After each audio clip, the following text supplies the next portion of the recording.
Alamat.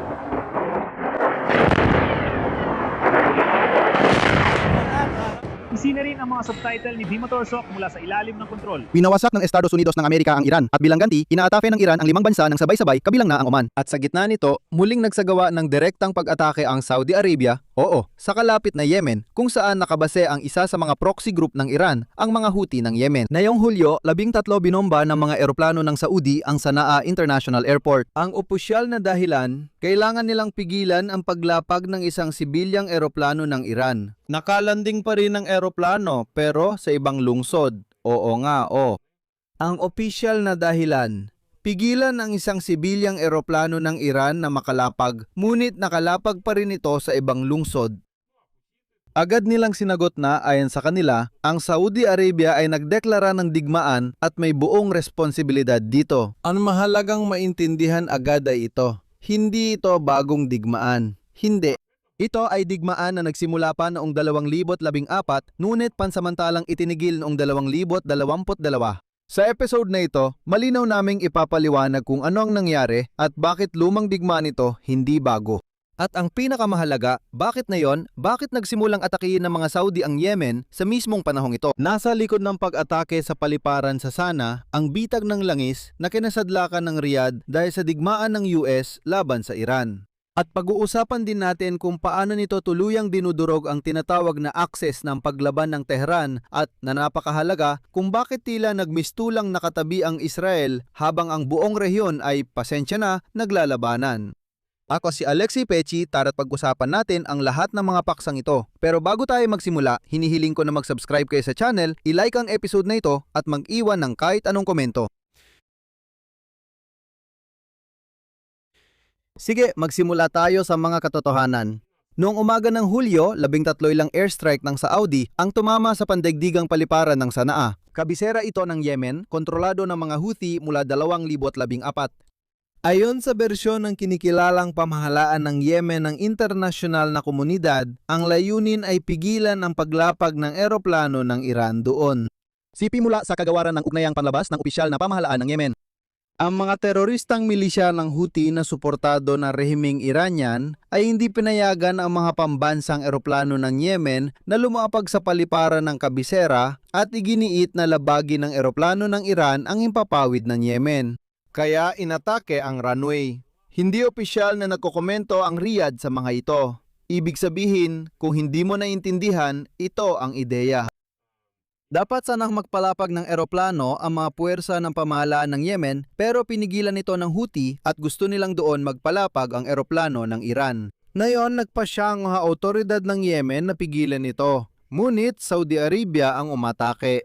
Sinira nila ang runway at dahil dito hindi nakalapag ang eroplano ng Iran.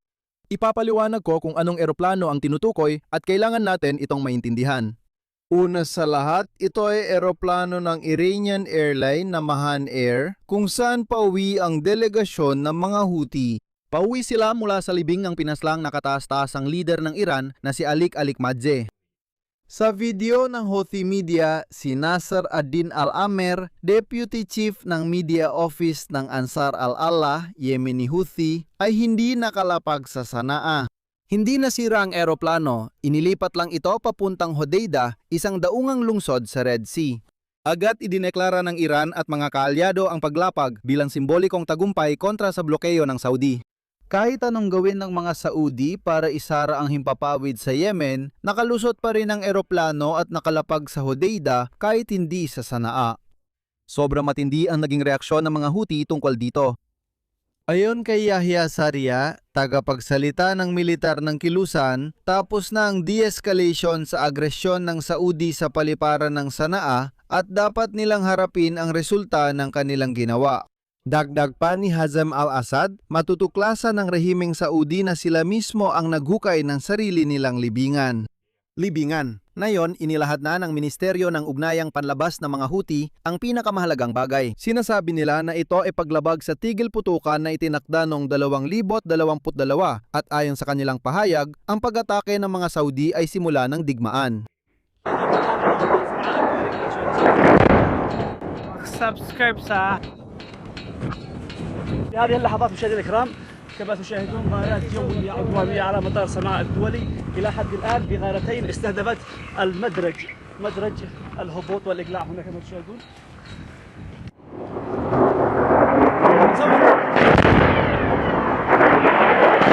Nancy Concor, pagsasalin ng Concor. Concor. Pagsasalin ni Nancy Concor. Nancy. Kakamba ni Nancy.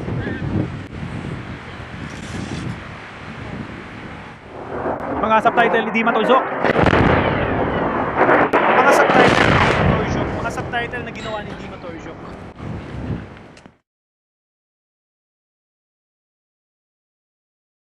Sa totoo lang, oras na lang bago muling sumiklab ang digmaan. Sundan natin ang kronolohiya para makita na hindi ito bagong digmaan.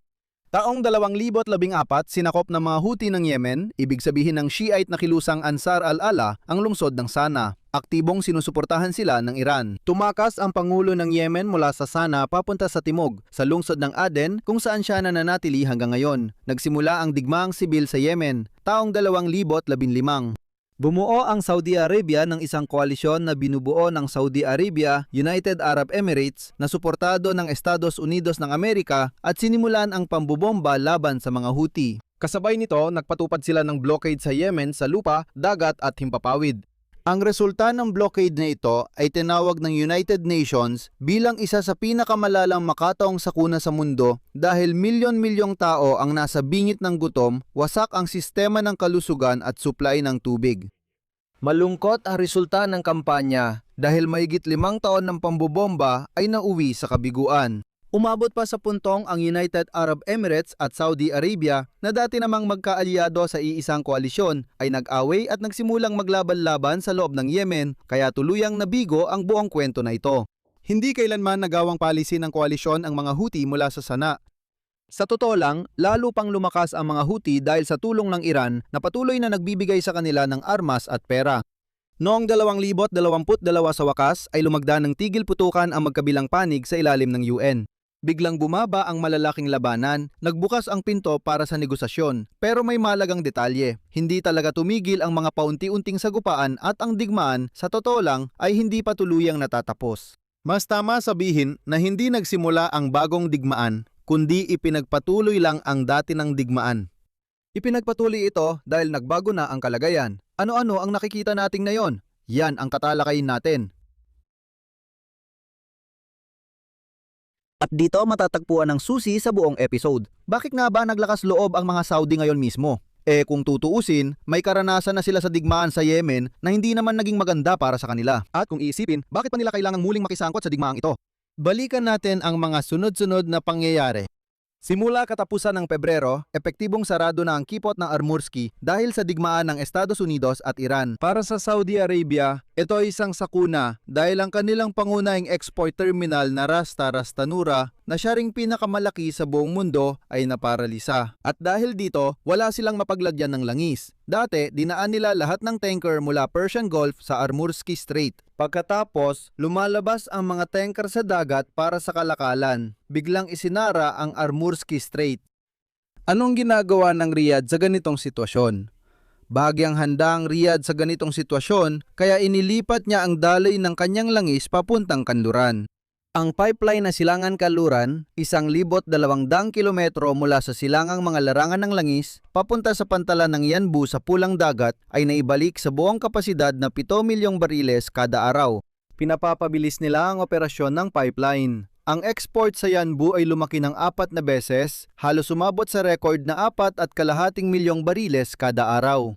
Dahil sa rutang ito, literal na nailigtas ang kaharian. Dahil sa export sa pulang dagat, hindi gaanong naramdaman ng kaharian ang epekto ng pagsasara ng kipot ng Armursky. Pero may malaking problema. Para makarating mula sa pulang dagat papunta sa mga mamimili sa Asia at Europa, kailangang dumaan ang mga tanker ng langis mula Saudi sa kipot ng Bab el Mandeb. Ito ay isang makitid na lagusan, 26 na kilometro lang ang lapad sa pagitan ng Arabia at Africa. Sino ang may kontrol sa timog baybayin ng lagusang ito? Tama, ang mga Houthi ng Yemen. At ang mga Houthi na kaalyado ng Iran ay maaring theoretical na isara ang Bab el-Mandeb at sa esensya gawing wala ng paraan ang Saudi Arabia para maipadala ang kanilang langis. Ngayon, muli nagkakaroon ng digmaan ng Estados Unidos at Iran at may bantang isali ng Iran ang kanilang puwersang proxy kaya nauunang kumilos ang Riyadh. Ibig sabihin, sinusubukan ng Saudi Arabia na pahinain ang mga Houthi bago pa man nila maputol ang supply ng langis sa Red Sea. Ngayon, pagsamahin natin ang mga bahagi ng palaisipan. Habang nagbabanggaan sa Strait of Hormuz ang Washington at Tehran at binobomba ng Iran ang mga base ng Amerika sa Bahrain, Kuwait, Qatar, Jordan at Oman, nagiging pangalawang front ng digmaan ang Yemen. Ang mga Houthi ay direktang proxy ng Iran at bahagi ng aksis ng paglaban. Sa simula ng digmaan ng Amerika at Iran, nagbanta ang mga Houthi ng muling pag-atake sa Pulang Dag at pagsasara ng Bab el-Mandeb Strait, ngunit nagtimpi sila. Noong kalagitnaan ng Marso, sinabi ng Houthi na naghihintay sila ng sinyales mula sa Iran. Pagsapit ng katapusan ng Marso, napakawala sila ng ballistic missile sa Israel at formal nang sumali sa digmaan. Noong Hunyo, waloy pinagbawal nila ang paglalayag ng barkong Israeli sa pulang dagat at itinuring itong target militar. Ngunit ang pinakamahalagang pangyayari ay noong nakarang linggo. Ang mga puwersa ng gobyerno ng Yemen na sinusuportahan ng Saudi Arabia ay napigilan ang pag-atake ng mga Houthi sa timog ng Hodeidah. Nagsimula ng paigtingin ng mga Houthi ang digmaan sa bansa noong nakaraang linggo. Tingnan ninyo ngayon kung ano na lang ang natira sa network ng mga puwersang proxy ng Iran, ang Axis of Resistance, na ginamit ng Tehran para panatilihing tensyonado ang rehiyon sa loob ng dekada. Ang Hezbollah sa Lebanon ay napabagsak na. Hawak ng Israel ang timog ng Lebanon. Direktang sinabi ni Israel Defense Minister Katz na winasak ng 100 na yon sa kanlurang hangganan at ayaw iurong ang tropa hanggat di pa nadidisarmahan ang Hezbollah. Na-neutralize na ang Hamas sa Gaza Strip at may tigil putukan doon mula katapusan ng 2025. Ang mga grupong Iraqi ay nasa ilalim ng matinding presyon at hindi pa kumikilos o nagpapakita ng anumang galaw. Ang mga Houthi sa Yemen, sila na lang ang natitirang halos buo na grupo, kaya naman ganoon na lang ang kapit ng Iran sa kanila. At dahil dito, ang pag-atake ng Saudi sa Sana ay isang dagok sa huling haligi ng regional na estruktura ng Iran. Pero heto ang kabalintunaan, mahalaga ring maintindihan ito. Ang pag-atake sa mga Houthi ay maaring hindi sila mapabagsak, kundi kabaliktaran, maaring gisingin pa sila. Hindi lumayo ang mga Houthi dahil sa kahinaan. Malamang nagpasya ang Tehran na mas mabuting itabi muna ang barahang Houthi bilang reserba at gamitin ito sa tamang panahon. Ngayon, maaaring ilabas ang baraha at sabay isara ang dalawang kipot. Pag-isipan mo. Sarado na ang Strait of Hormuz, dana ng 20% ng langis sa mundo. At ang Bab el-Mandeb Strait kung saan dumadaan ang 12% ng lahat ng pandigdigang supply ng langis. 32% o halos 1/3 ng daloy ay masasara. Isipin mo ang magiging epekto nito sa presyo. Kung maghihiganti ang mga Houthi, may isa silang malupit na hakbang. Isara ang Bab el-Mandeb Strait. At ngayon, ang pangalawang pinuno ng Ministry of Foreign Affairs ng mga Houthi, si Hussein al-Azi, ay nagsalita sa kanyang sariling paraan. Narito ang kanyang sinabi. Kung magpapasya ang Sana na isara ang Bab el-Mandeb, wala ni tao o jin ang makakapigil dito. Ano ang mangyayari dito? Hindi naman kailangang palubugin ng mga Houthi lahat ng tanker. Kaunting atake lang, aalis na ang mga kumpanya ng siguro at may-ari ng barko. May karanasan na sila rito. Sa panahon mula 2023 hanggang 2025, ang mga pag-atake ng mga Houthi mula Yemen ay nagbawas ng daloy ng langis sa kipot na ito ng higit sa kalahati. Dumaan ang mga barko sa paligid ng Afrika at nawala ng 14 na araw sa biyahe. Ngayon, mas mataas na ang panganib. Mga 20% ang dumadaan sa kipot ng Bab el-Mandeb. Yan ay 12% ng pandaigdigang kalakalang pandagat. Para sa Riyadh, usapin ito ng kaligtasan. Kung maisasara ang kipot, may ipit ang 5 milyong bariles ng langis ng Saudi bawat araw. Lalo na kung sarado na ang kipot ng Hormuz.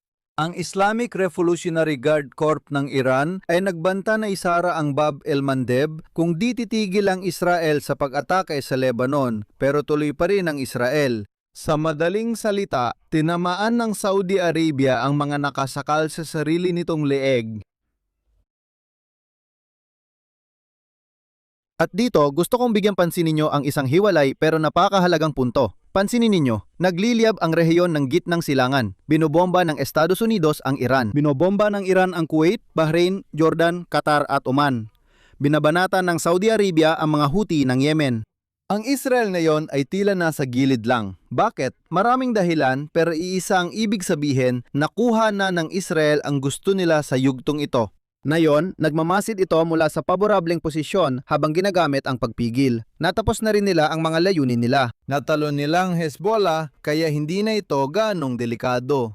Nananatili ang hukbong Israeli sa Timog Lebanon at walang planong umalis. Si Trump ay halos itinaboy si Netanyahu sa negosasyon sa Iran, kaya tuluyang nawala ang Israel sa proseso.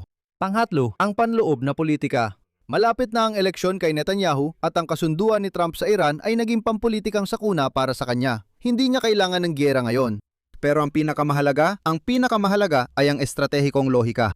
Ngayon, nagaganap na ang dating pinapangarap lang sa Israel. Nakikipaglaban ang mga Arabo sa mga Persyano. Binobomba ng Sunni na Saudi Arabia ang mga Shiite na Houthi at binabasag ng Amerika ang Iranian na hukbong dagat. Ang mga kaaway ng Israel ay patuloy na pinapahina ang isa't isa. Walang kahit isang sundalong Israeli. Pero may isang napakatahimik na detalye dito na nagpapakita ng lahat. Ayon sa mga ulat ng mga source, kasalukuyang nagtatayo ang Israel ng base militar sa Somaliland. Sa kabilang pampang ng Bab el-Mandeb na kipot, sino ba ang target ng mga pag-atake? Sa mga Houthi, syempre. Ibig sabihin, hindi lang nanonood mula sa gilid ang Israel. Naghahanda lang ang Israel. Formal na nagsimula ng bagong digmaan ang Saudi Arabia ngayon. Sa totoo, ipinagpatuloy lang nila ang dating digmaang minsan na nilang ikinatalo, ginugol ang taon sa pambobomba at nasira ang reputasyon. Bakit sila naglakas loob? Dahil sa digmaan ng Estados Unidos laban sa Iran, isinara ang kipot ng Hormuz kaya naipit ang Riyadh at nakadepende na lang sa mga proxy forces ng Iran ang paglabas ng kanilang langis. Ano ang susunod? Para sa akin, may dalawang posibleng senaryo. Maaring mapahina ng Saudi ang mga Houthi at mawala kay Iran ang huling sandigan sa aksis ng paglaban. O maisara ng mga Houthi ang kipot ng Bab el-Mandeb. At doon, magkakaroon ang mundo ng dalawang sabay na saradong kipot at ang Saudi Arabia ay mawawalan ng kakayahang mag-export ng langis. Ang ikalawang senaryo ay hindi na regional na labanan kundi isang pandaigdigang krisis sa enerhiya, kaya maraming bansa ang kailangang makialam. Ang Israel, sa panahong ito, tinatapos nilang base sa Somaliland at pinapanood ang labanan ng kanyang mga kaaway. Ang pinakamagandang posisyon sa digmaang ito ay hindi makilahok. Dito ko natatapusin. I-share ninyo ang inyong opinyon at mga konklusyon sa mga komento sa ilalim ng episode na ito, mag-subscribe sa channel, pindutin ang kampanilya at huwag kalimutang mag-like. Yun lang, ingatan ninyo ang inyong sarili. Paalam sa lahat.